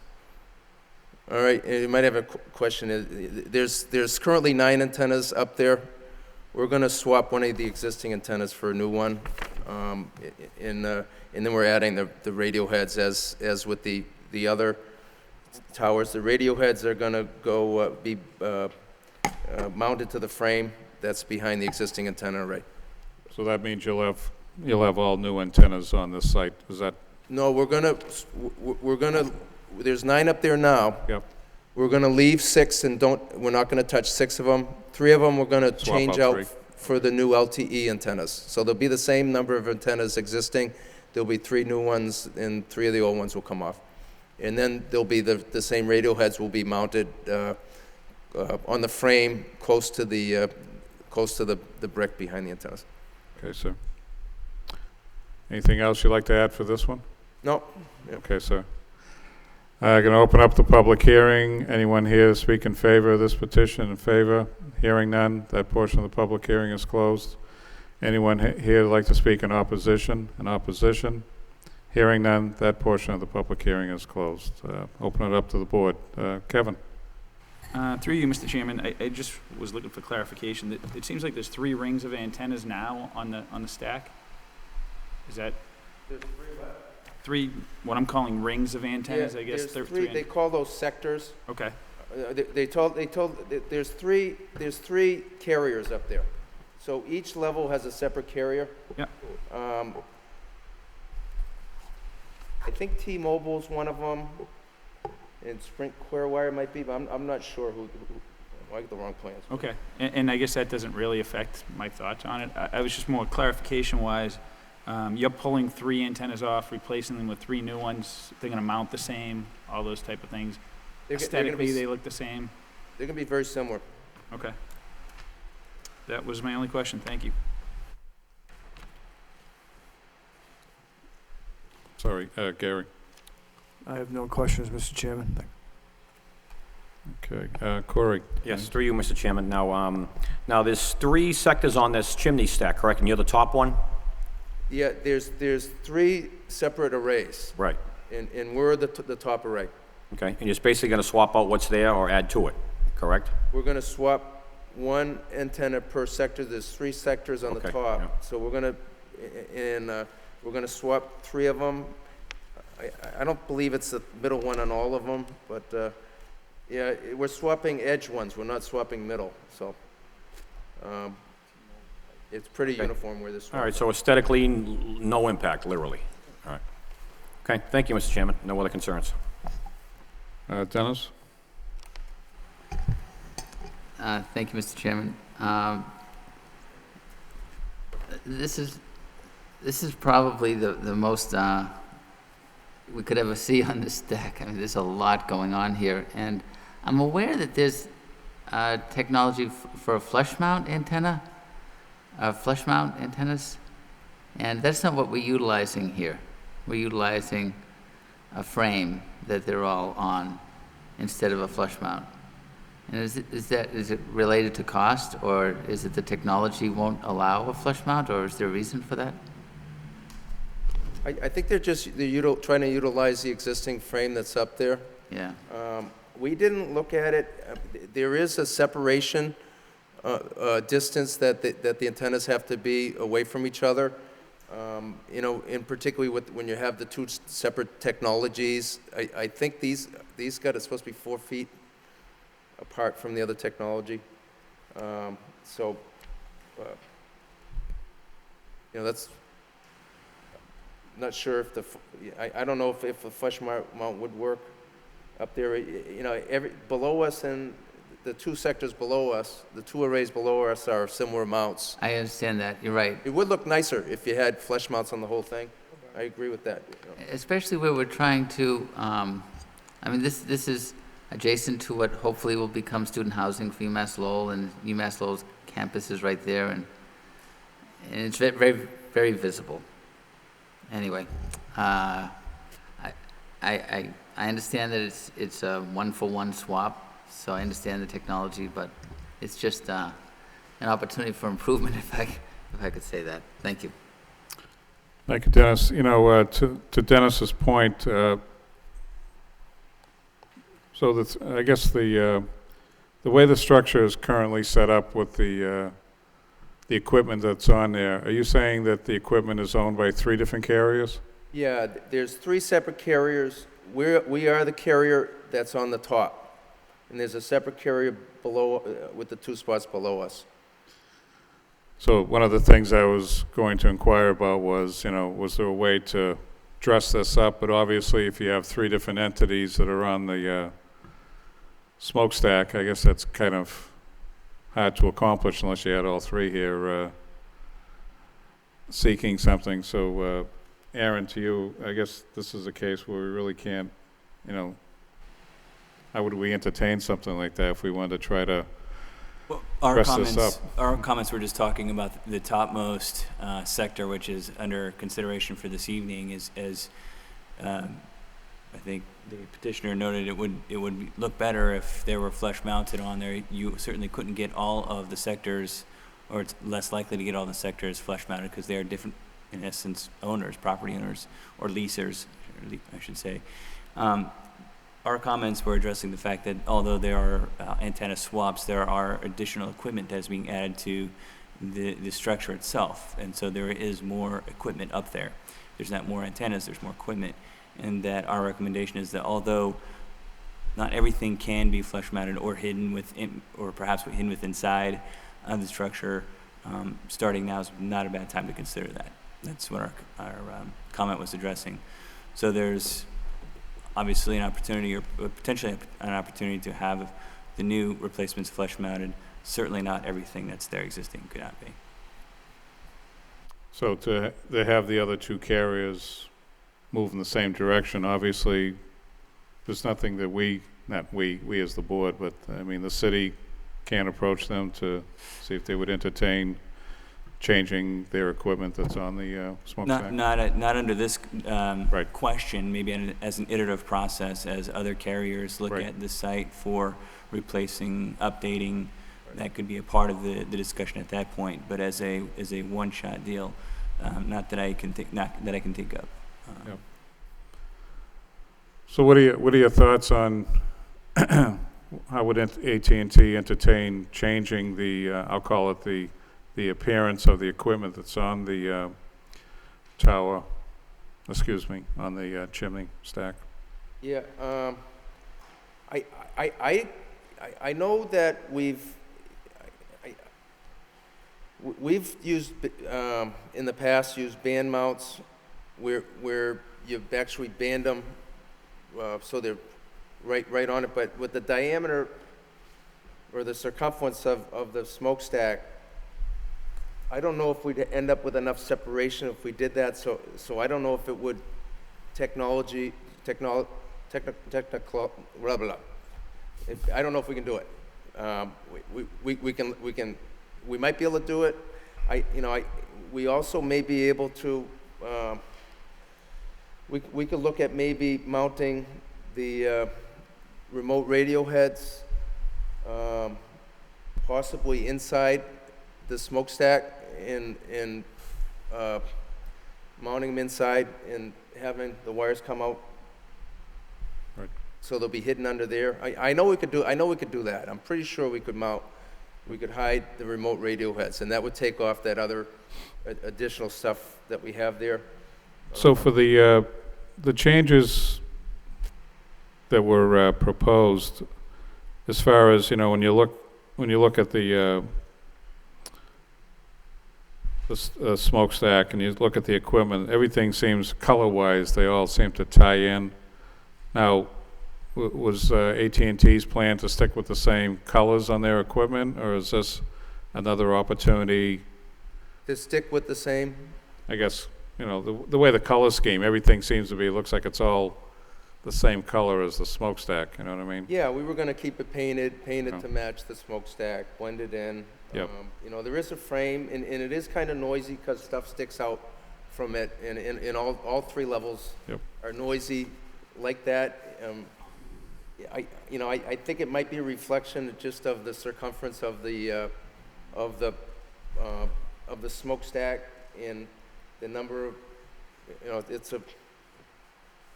Right. So. And I think when this was approved too, is that if you look down there now, it's just vacant land right now. At future date, it might be a new use for it, but it's more like an industrial area where it wasn't as concerned Right. as much about it. I know we could do something to hide the radio heads. I'm not sure if we could do anything to reduce the how much the antennas stick out. So I guess, Aaron, to you, is there any way we could craft this that, I guess I don't want to call it a condition because that'd be like if they don't meet the condition, but working with DPD, for instance, or working with the city to try to redesign the frame that's around there, is that something we could put in as far as the approval, or is it one way or the other? In other words, It could be there could be is that something the that DPD can work with them to that try we to? can work with the petitioner to figure out a way to mitigate some of the aesthetic impact of additional equipment. The condition doesn't have to be crafted in such a way that if Right, an if they couldn't meet alternative it, solution isn't found, then if there isn't, it could come back for an approval or. Right. Okay. Yeah, because I think Mr. Kelly's making a representation that they might be able to do some modifications, or would be helpful to, I guess, knock down the coverage, because Dennis makes a good point with, for instance, the college, what their plans are over there. It's in the neighborhood. It's kind of like you see this sore thumb. Obviously that stack has been there for many years, and but now with equipment on it, it just makes it look that much more not appealing. Another question I had, where you store your equipment. As far as, is there any opportunity we could take to maybe buffer that storage facility, dress it up a little bit to at least conceal the where the equipment is stored? Would you were looking like for some landscaping? Is that what you're looking for? Yeah, landscaping, or just some coverage to just maybe block out where the equipment's being stored presently. Our equipment is inside a building. It's an existing shelter that's there, and it comes out. and it's inside the fence compound. Correct. We don't own this, this tower. This is owned by, we don't own the smokestack. And Yep. we have a lease of the equipment room and, you know, the space on the tower and basically what you see here. Yep. You know, so it's, we don't have legal rights to add landscaping in here at this point. Okay. And we Is certainly that something you do could, at least, could you discuss that with the property owner, just see if they would be, We are would certainly entertain that? within our rights to do any painting or upgrades to our shelter there, and we'd be willing to do any of that sort of thing. As far as the fencing and the landscaping, yeah. It's, you know, it's not, we can't promise you we can do anything about that, because we don't have the legal rights. Okay. So that's nothing you could probably even take up with the landlord there, just to kind of spruce it up, you know, maybe do some light screening with landscaping? Where would you be suggesting some landscaping on it? If you look at the A1 plan?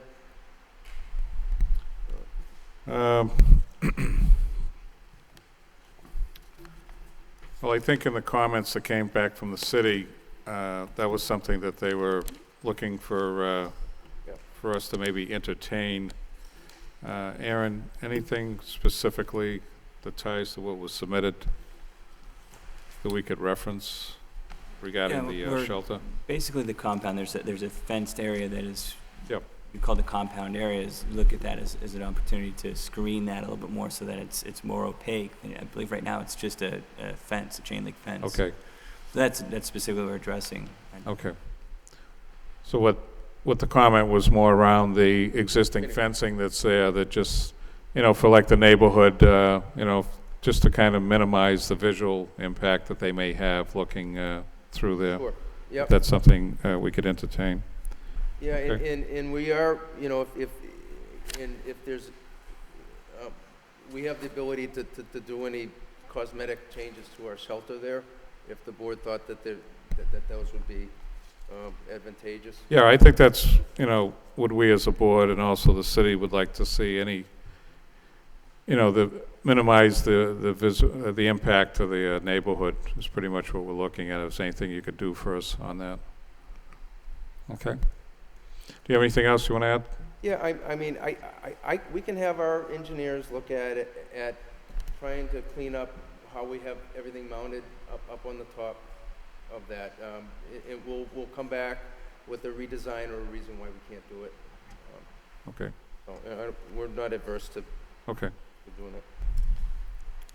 So when we talk redesign, Aaron, we don't have to, we can move ahead on this, you know, that we're talking. He mentioned the word redesign. I just want to make sure that doesn't have any impact to approving it tonight or voting on tonight. It could be Yep. added as a condition of approval. It's certainly an option the board has. Okay. Do you have everything now? Okay. Mr. Clerk? Yes, I have a couple of conditions here, Mr. Chairman, which I hope address the concerns of the board. So I'm making a motion to approve with the following conditions: that AT&T work with planning and development on exploring the option of installing a flush mount antenna. Second, AT&T work with planning and development in installing lattice to fencing in equipment compound or some other barrier. Would that be suffice, Mr. Chairman? That's okay with me. Is that okay with you, Mr. Kelly? Yeah, so to install a screening or barrier of, you know, along the existing fence or screening from, is that what we're talking about? Well, you to work with planning and development on that. I mean, you're under no, it's not binding, but you, to do the best of your ability.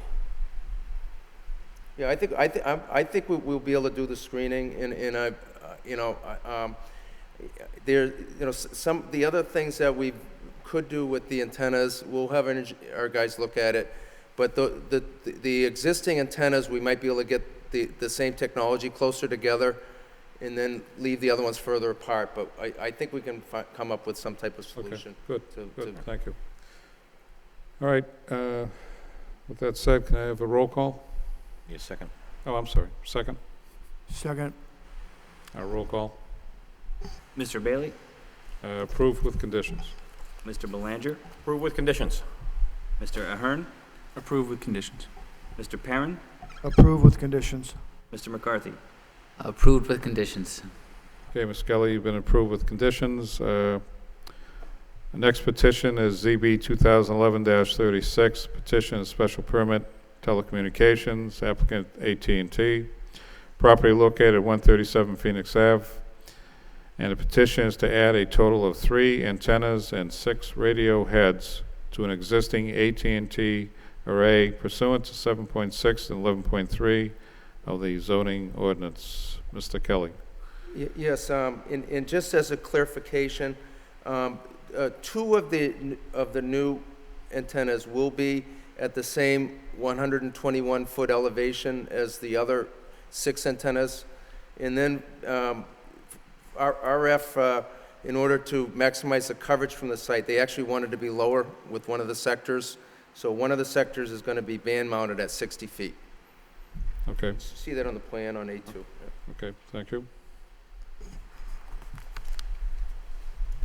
Anything else you'd like to add? Okay. No.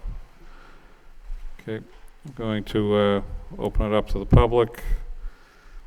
Anyone here would like to speak in favor of this petition? In favor? Hearing none. That portion of the public hearing is closed. Anyone here would like to speak in opposition? In opposition? Hearing none. That portion of the public hearing is closed. I'll open it up to the board. Kevin. Through you, Mr. Chairman, again, it's just the place I'd like to see antennas in more industrial areas like that down off of Phoenix Ave. So I think in addition to that, tower makes sense. Thank you. Thank you, Kevin. Gary? I have no comments, Mr. Chairman. Okay. Corey? Yes, to you, Mr. Chairman. Now, I noticed there's a few sectors on this monopole as well. So where's your location? Is it the top one again?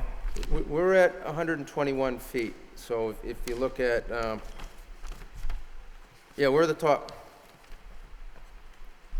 So Verizon's always on top, huh? Oh, AT&T. Okay, similar situation. We're adding a couple of just like we did on the previous petition. Yeah, we're adding 2 up the top, and then we're going to put one of them way down at 60 feet. Okay. You see, if you look at Plan A2. Yep. With the elevation on it, it shows the existing and proposed at the red center, but you can see the antenna down on the bottom here. Yes. That's the 60-foot one. Yep. Okay. So there's 2 of them up the top, one at 60 feet. Okay, well, again, this is existing, and there's not too much of a visual impact here, so I do support it. Thank you very much. Thank you, Corey. Dennis? Thank you, Mr. Chairman. I think that's the right location for this kind of application. However, I think your frames are huge, again, at the top. Is there any opportunity at all to diminish the dimension, the width of your frames that support these? You know, visually, in your drawings, they look like they make sense, but when you look at the view shed analysis, you definitely see the impact of these wide frames. And it appears to get wider towards the top. So I'm just kind of wondering, is that done for technical reasons again, to improve the characteristics of the operation? Right. Yeah, there's optimum separation between the antennas, which help the signals propagate better. They have to work. You know, if they got it in tight, we could physically put it in closer. Yep. But it would reduce the the coverage on it.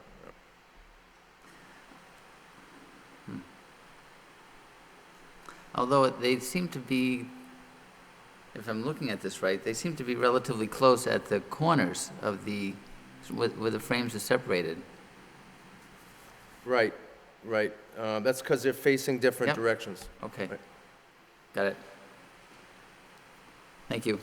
Oh, yeah, and again, we're only adding 2 antennas to the top, Yep, and 6 yep. up there, No, we're adding I- 2 up there, and the other one we're putting down the bottom. It's at 60 feet. Got it. Thank you. Thank you, Dennis. I guess the only other thing I'll add, Mr. Kelly, if, as in the last petition, is there any improvements we could do around screening at this location also?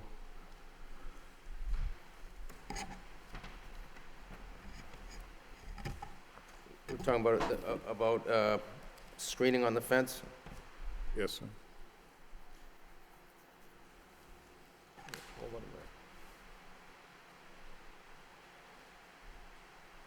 I think we have more control over this site, so we can, we actually, this is an AT&T tower, so we have more leeway of doing screening on this one. I think we do have a land lease that we,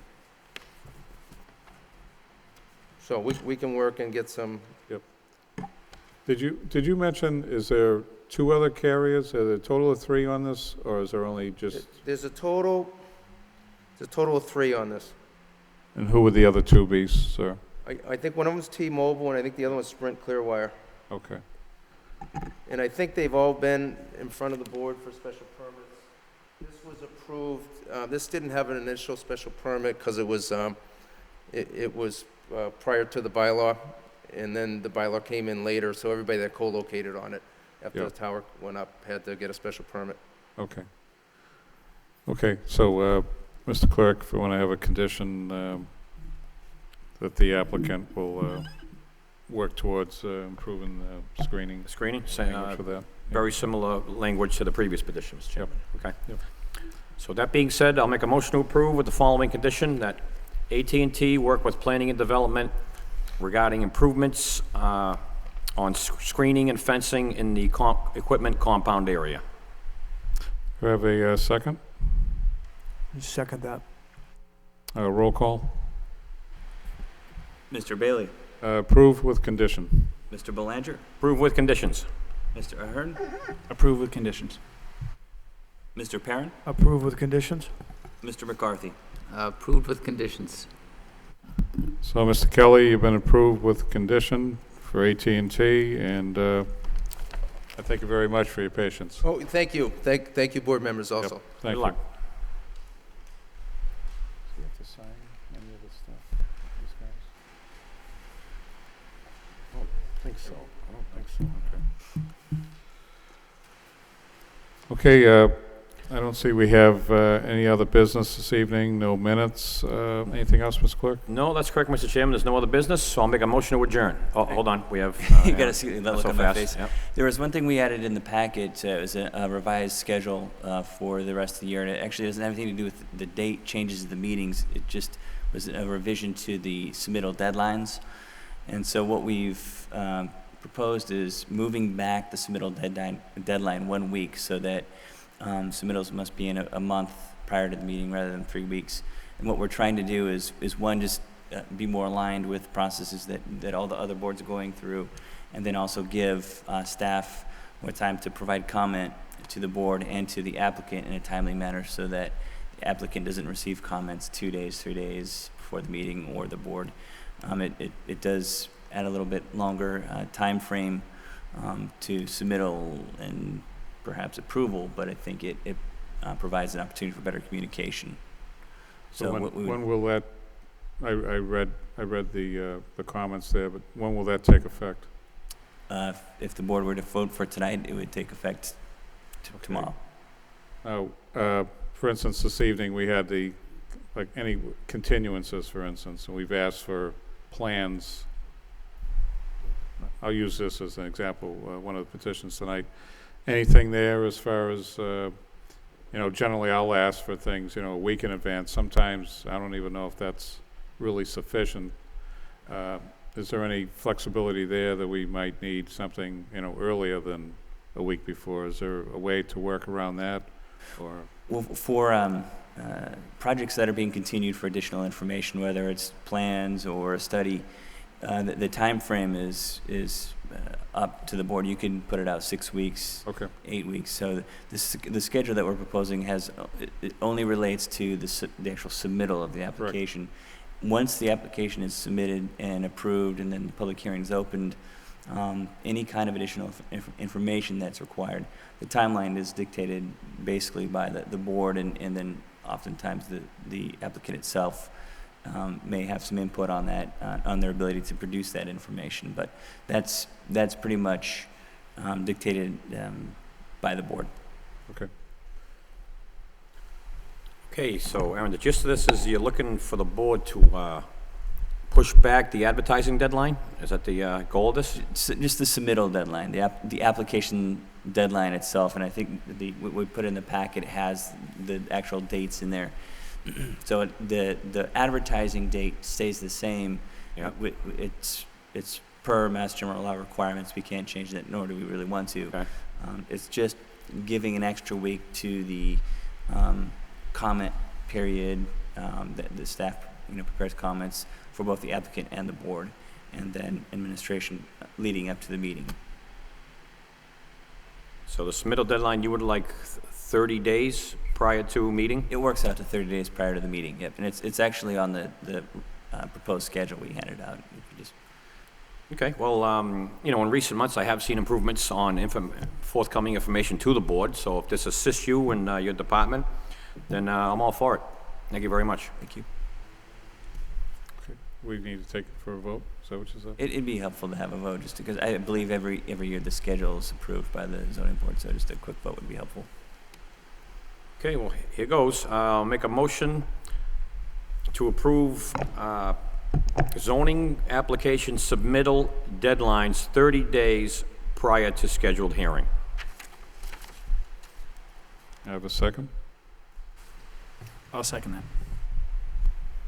Roll call. Mr. Bailey? Approved. Mr. Belanger? Approve. Mr. Ahern? Approve. Mr. Perrin? Approve. And Mr. McCarthy? Approved. Thank you. That'll be helpful. Any other business? That should do it, Mr. Chairman, so I'll make a motion to adjourn. Anybody want to second that? I'll second that. Okay. Have a good evening.